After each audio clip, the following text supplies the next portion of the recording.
few days back, this patch looked not as nice as it is today, and even the tree here in the foreground seems to come up. It has struggled a little bit.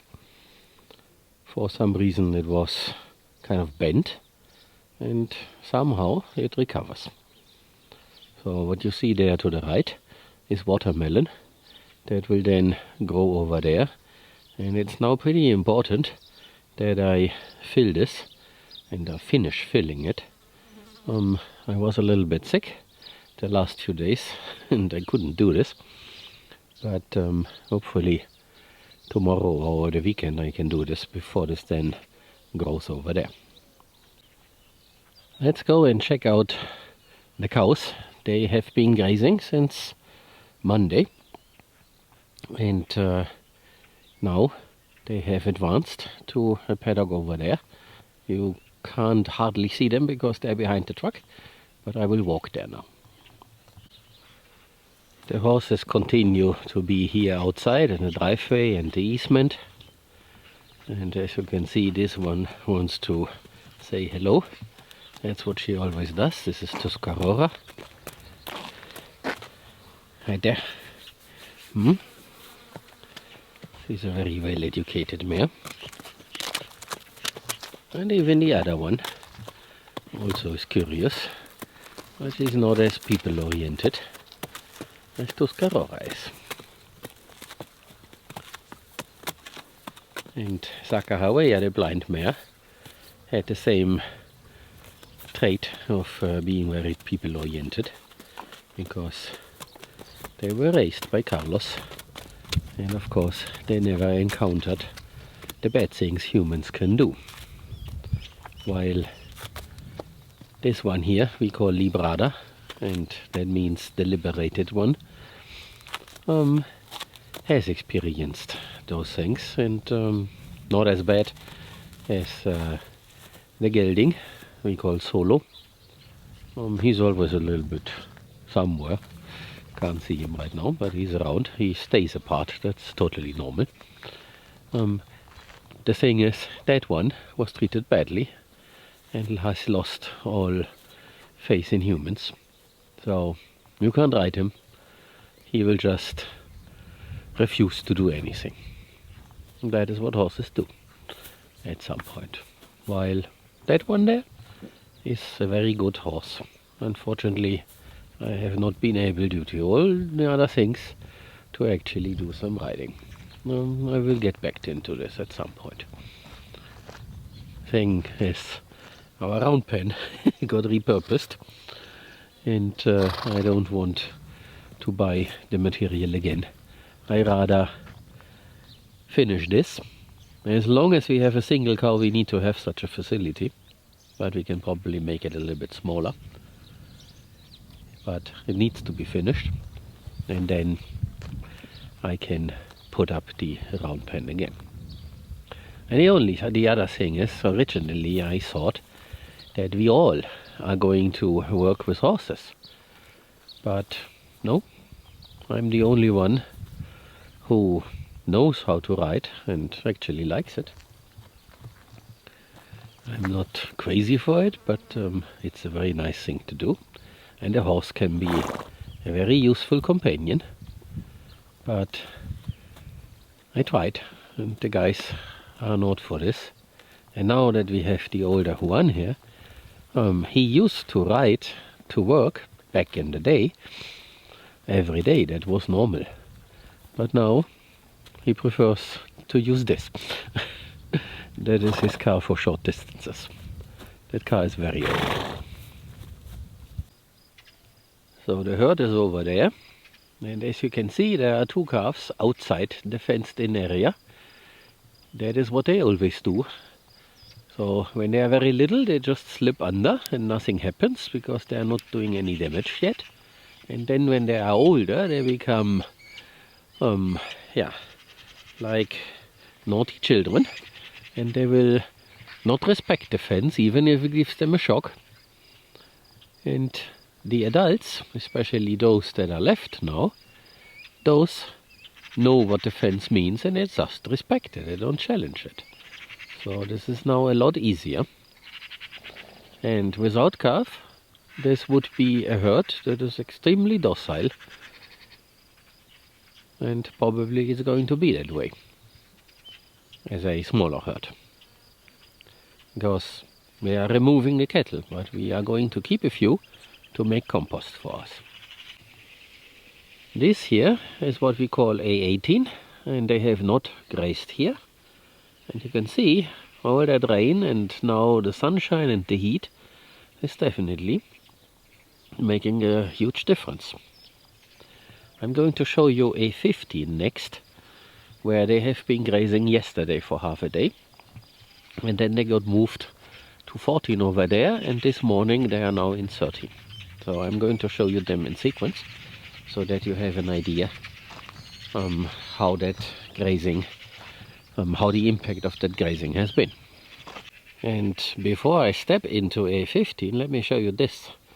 So here used to be the driveway, and it's now completely overgrown.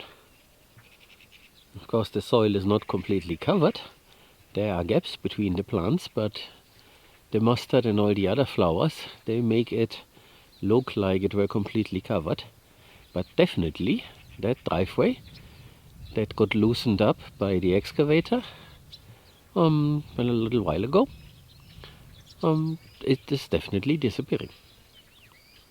So that's a very good thing. We are recovering ground, so to say. But then the new driveway is here, and it looks pretty much like the old one did. So this is now inside of A15, and as you can see, they foraged on the Bermuda grass, that one there, trampled other things, left their manure. A lot is still there, because they only had half a day.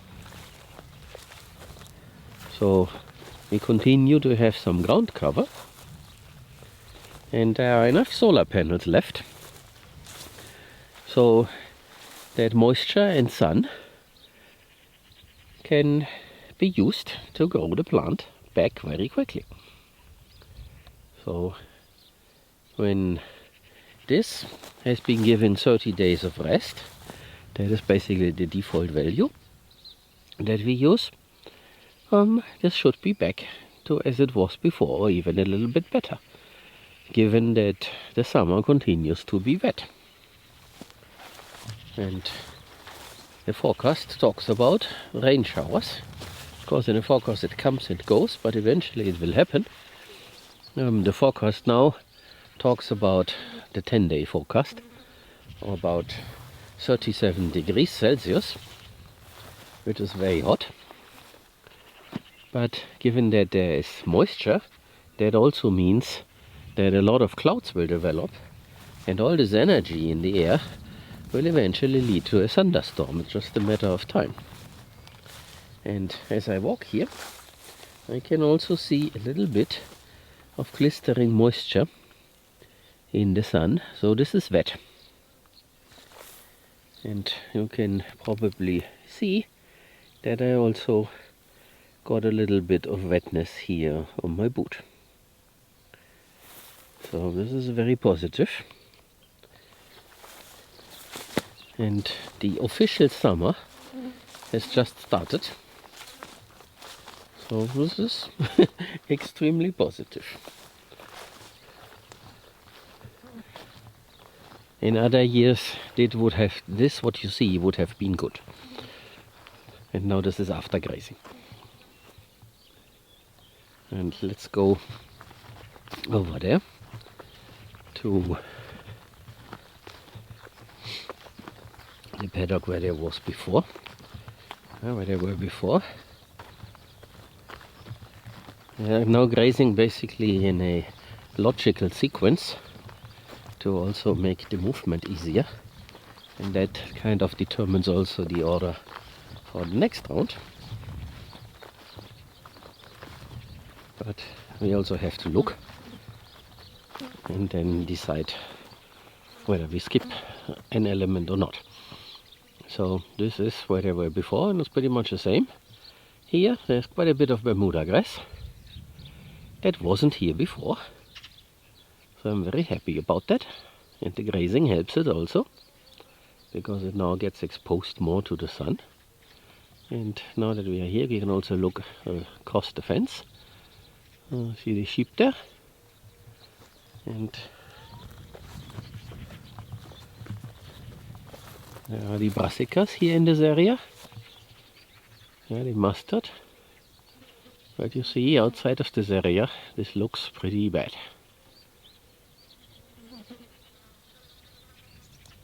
This has potential.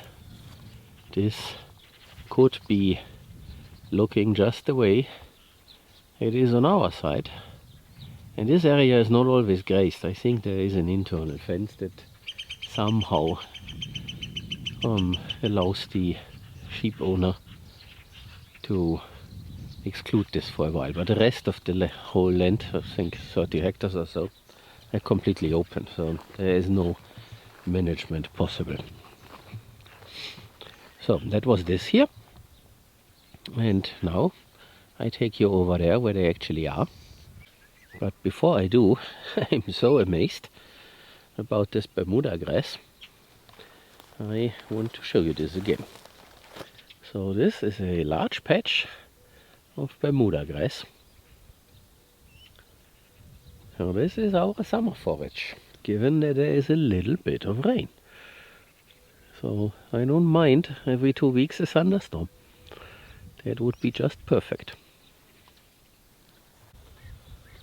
That water tower is full. You can see there to the right something hanging. That is the indicator. So the lower it is, the fuller it is. This is now basically full. And that also means that when we now open anything inside of the compound, we will get the full pressure from the pump instead of only the pressure by gravity that we used to have. That no return valve that we installed recently is making a very good job, and it makes irrigating in the compound a lot easier. And also in our house, the pump that we have inside to improve the pressure, to increase it, when the tank is full, we don't need to use it. It won't turn on because the pressure that comes from the outside is high enough. So that's also a very positive thing. Which then also means that we are using water directly from the well and not from the tank. So those 3,000 liters or so that is in there, they will then be saved. This is now inside A14, where they have been until this morning. The area is a little bit smaller. They spent therefore a little bit more time in here. Well, they did not spend more time in here, but yes, they also did, because they spent the night here, while there on the other side they spent half a day, and here they had more time. But they left a little bit more manure, which is also okay. Like the paddies that you see here. They removed more of the mustard. And of course the open ground here is open because it used to be open and has not recovered. But the activity should help. So this probably needs a little bit longer to recover than A15 where we just were. And here's also the old driveway that used to run in the middle of the farm. I don't know why. My first thought was I do this at the edge and not right in the middle. But anyway, so here the excavator did not do anything. We just covered this with straw in order to build soil that way. But as you can see, the straw is acting as a mulch and not much is growing here. It definitely is making some soil, but before something wants to grow here, a little bit more has to happen. And for some reason it didn't. So you see, this was the road, the driveway. And here in this area where we put some straw, there are no plants, while on the other side there are. So it's interesting. But this does not matter, because all this where I'm walking around in some way or another is going to be one of the next zones. Thinking about this permaculture concept, this would be zone 2, and we have 2 of them. Permaculture works in circles, so this is kind of a circle around the compound, and we will set trees here. And the question is how exactly we are going to do this, how many trees, how much we want to fill it, and all these things that needs to be worked out. This is not in scope for the moment. Eventually it will be. So I can talk about it, but don't expect to see anything of that, because it will not happen for a while. But by then we will probably have Sunham and Friends here, and then that driveway where the straw is currently sitting will then completely disappear, because we will seed a lot in preparation of tree planting. So the thought at the moment, and we have done those experiments and it seems to be sensible, is always first step Sunham and Friends several times, and then come in with trees. It might work without that, depending on the area, but in any case it's helpful, because it provides roots in the soil and therefore better water infiltration and retention. Because the problem overall is lack of biomass in the soil, not so much the nutrients. So someone pointed this out, and yes, I think you're right. It is more a lack of biomass, or necromass actually, because it's dead biomass. And yeah, that is something that gets solved over time. And we can accelerate the process a little bit. And here under these older oak trees, you see they are quite bigger, there is a lot of shade, and that has always helped. While there in the open area, everything is baking in the sun. But given moisture, baking in this case means growing. So they're here for maybe 2 hours now. And at 2 o'clock they will change to that place over there.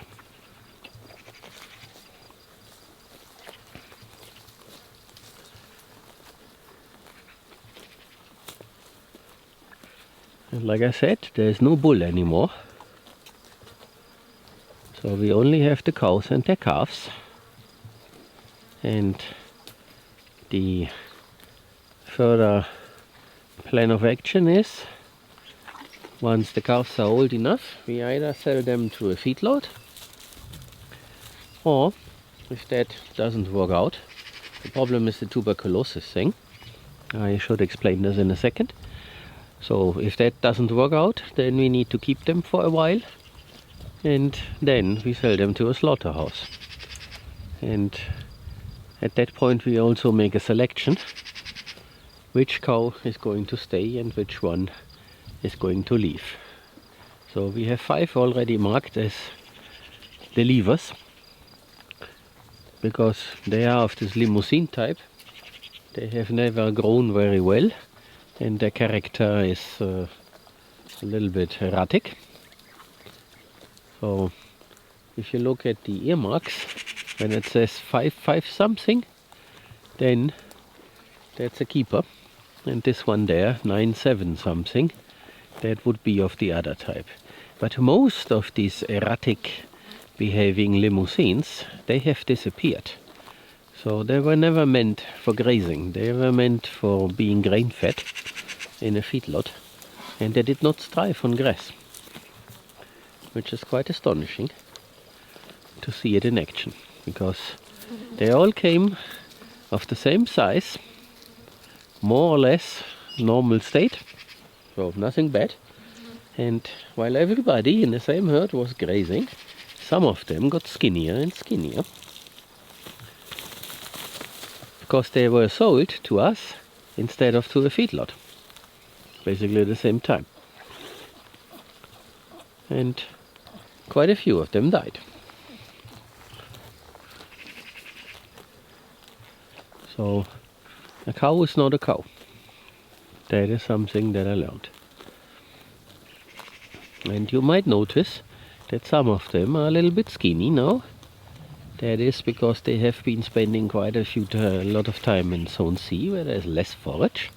And of course they have a calf, which also takes energy out of mom's body. But now with all that forage here, they should quickly recover. And so it goes.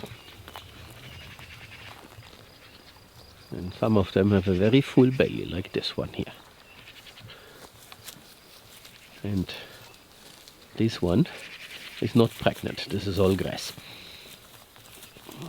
You can easily confuse that. Be confused.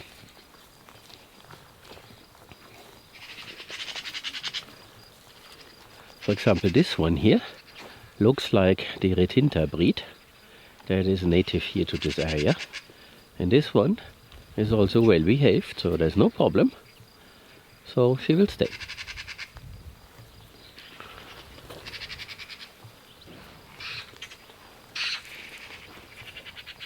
So there are quite a few. And interestingly enough, all these 5 something in the earmark, a mix of everything, we bought them from that bad tenant at the very beginning, when we didn't know how these people actually behave. But to their to their defense, no, not to their defense, but you have give thanks to where things are needed. So they did a good job. They have been breeding a very robust type of cow that is well adapted to this environment by not doing too much, because they only visited here and there and bought a minimum of straw whenever it was needed, and the cows mostly had to live with what was left, and the years have not been very gentle. So that created apparently some genetics for a very robust cow. Of course, this is just the conclusion that I draw by observing. It doesn't have to be right, but so it seems.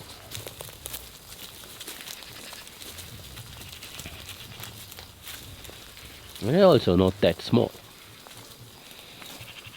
That one there is of the smaller type, the limousine type.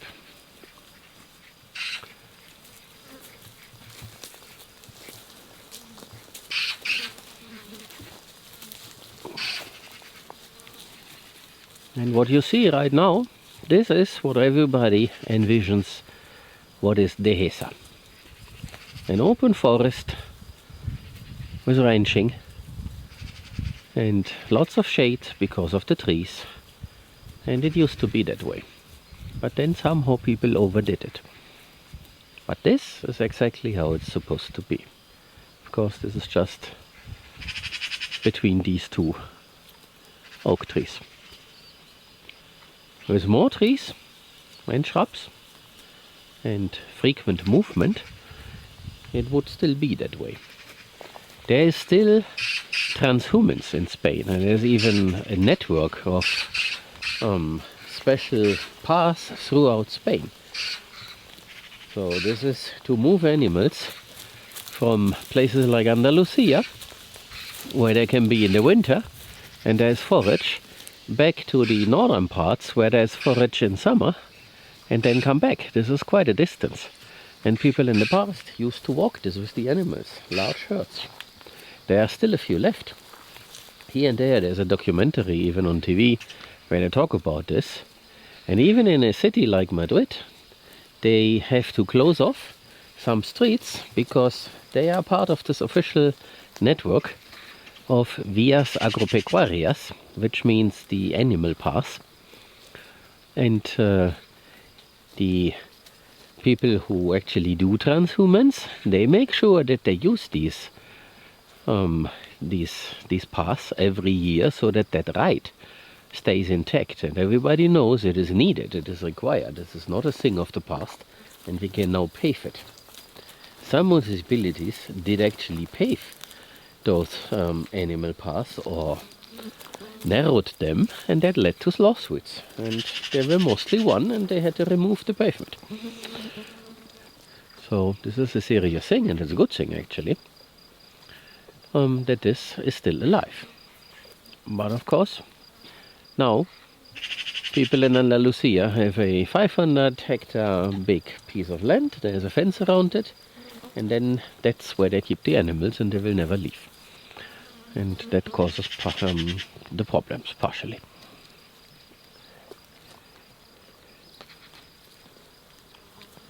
So I hope this little piece of information was interesting, and I think that's enough for today here from this little herd. Everybody seems to be happy.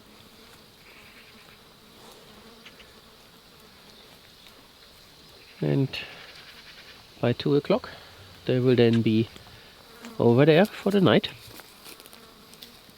and the next day it's going to be that one there, which is a 11. And once we are done here around the circle, this is the circle around the waterer,